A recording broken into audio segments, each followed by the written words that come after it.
regards to giving some indication of what to expect in weeks to come, will you be setting new targets to meet for those new restrictions perhaps ease?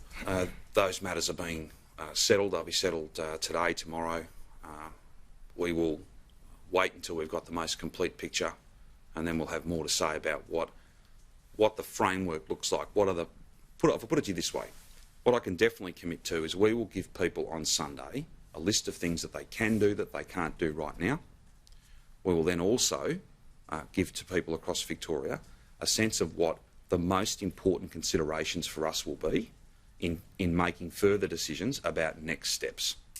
And it is a fair assumption that mystery cases are going to be a really significant part of that, because there's just no getting around the fact that we don't know where the person got it from, despite the very best of efforts, downstream, upstream, the whole thing. It's very, very challenging for these numbers to be able to determine how and from whom and in what circumstances that infection happened. And therefore, you've got to assume that there are more cases out there than you think. And you don't want a situation where you open the place up too quickly only to then have that confirmed via different proxies, whether it be testing or whether it be people turning up to hospital needing urgent care.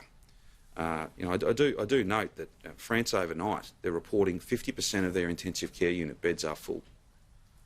We have avoided that, and I'm determined that we'll continue to avoid that. So, Premier, sorry, can I just continue? Sorry, so short of a massive outbreak then, is it fair to say that daily case threshold will be scrapped?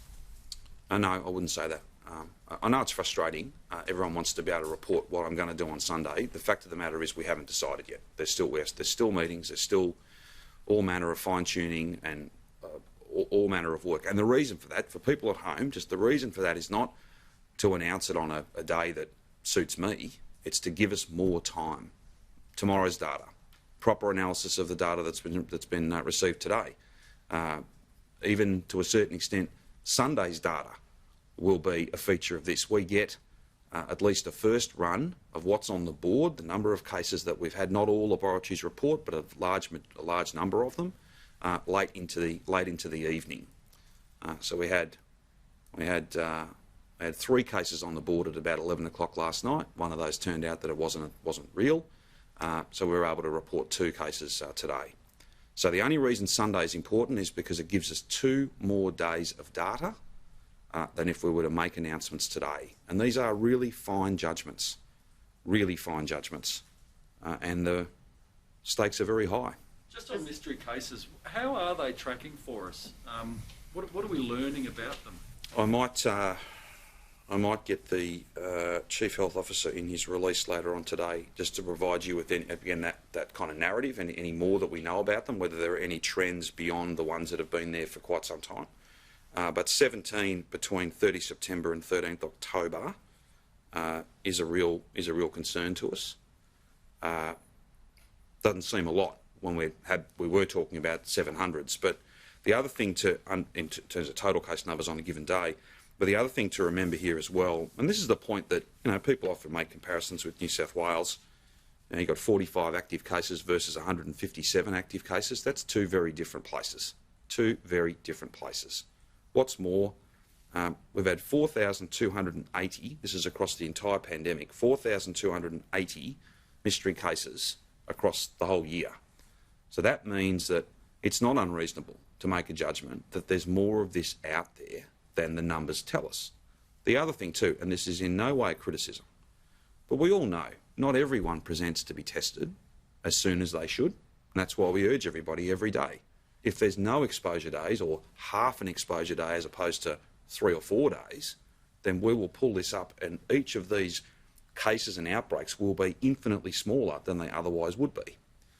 The other point is that there are some people who don't go to get tested at all, whether it's mildness of symptoms or for whatever reason. They make a judgment that they won't go and get tested. So you always have to assume there is more of this out there bubbling than the numbers tell you. Is there a ratio there? If we got 100 active, there's probably another 10 we don't know about? Or? Yeah, let me get the Chief Health Officer. There are some. I I won't call them formulas, but there are some assumptions that are made. They're judgments best made by doctors about the percentage of people who are coming forward and getting tested. That's probably the easiest one. And we do have pretty good data, very good data, in fact, about how many exposure days, because in that long-form interview, which can be an hour or more, people, except for some very small numbers of people, are very frank and clear and give us a complete picture, which is the most important thing. So we do know when did you first feel sick? And people are forthcoming, and then they'll tell us where they've been, and then the whole process begins from there. But getting tested as soon as you have symptoms is, in many respects, notwithstanding following the rules in a broader sense, right? That's the most important thing. But in many ways, the thing that is really on the person, like it's an individual choice, the thing that you can absolutely control, the most important thing to do, as soon as you've got symptoms, go and get tested. Don't wait an hour. And for heaven's sake, don't wait 3 or 4 days, because all you'll be doing is giving it to other people. And I think people are still rightly fearful. We don't know what the long-term effects of having this virus are. We know that it can be deadly for many, many people. We see that here, we see that around the world. That's a cause of great sadness. But we don't know what otherwise healthy people who 6 months after having had it are still struggling with what might be termed a chronic condition rather than a cold that you get over in a short period of time. It's called a novel virus for a reason. We don't know about it. We don't know everything about it. So doing everything you can to not get it, and then if you have got it, doing everything you can to not give it to the people you love the most, that is our setting. That's where we all have to be, every day, every month, until a vaccine turns up. Just to clarify, these mystery cases are most concerning because when they give in that interview of an hour a list of the however many places they've been, those places simply don't line up with any of the places that we know that the virus has been detected before. Is it just about geography? Is it also about the strain?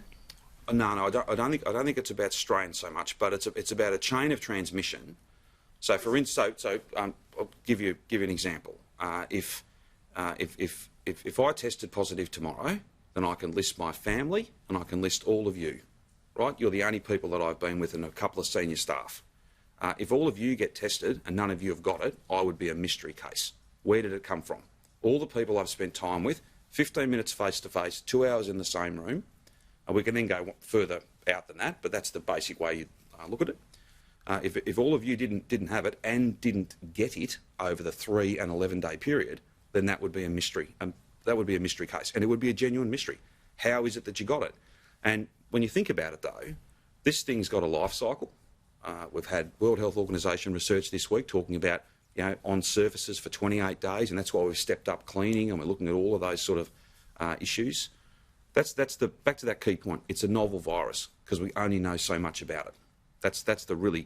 It is a mystery to us in some ways, and it's not then surprising that we have mystery cases. Just out of interest, have you still not been tested? Or no, I haven't had any symptoms. I've been very well. I had a flu shot earlier in the year. I would normally get a cold or two throughout the year, but I've not. And that's the story. That is absolutely the story. We have not had anywhere near the cough and cold or flu-like symptoms moving around the community, and that's the message to every Victorian. If you've got those coronavirus symptoms, those cough and cold, flu-like symptoms, it's almost certain that you've got this, because all the other things you might have aren't here, and the data tells us that.